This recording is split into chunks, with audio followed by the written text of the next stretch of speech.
அமெரிக்காவோட நீதிமன்றம் விதிச்சிருக்க இந்த தீர்ப்பு, வரி விதிப்புக்கு எதிரான இந்த தீர்ப்பு எந்தவித பாதிப்பையும் ஏற்படுத்தாது.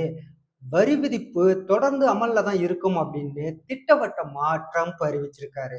அவரு சொல்லியிருக்க ஒரு முக்கியமான கருத்து என்னன்னா, இப்போ இந்த நீதிமன்றம் சொல்லியிருக்கிற இந்த கருத்தால அமெரிக்காவுக்கு மிகப்பெரிய ஒரு பேரழிவ தான் ஏற்படுத்தும். இத செயல்படுத்தினா. அதாவது இப்போ வரி விதிச்சிருக்கப்பட்டிருக்க இந்த வரி விதிப்பு அத்தனையும் ரத்து செஞ்சா, அமெரிக்காவுக்கு மிகப்பெரிய பேரழிவ ஏற்படுத்தும் அப்படிங்கிற அ ஒரு தகவல தன்னுடைய ட்ரூத் சோசியல் ஆப்ல ட்ரம்ப் பதிவிட்டிருக்கிறாரு.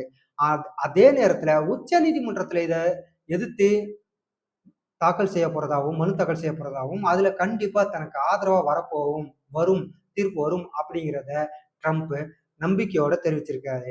அதாவது இந்தியா உட்பட பல்வேறு நாடுகளுக்கு அவர் போட்ட அந்த வரி, இறக்குமதி வரிங்கிறது கண்டிப்பாக தொடரும்.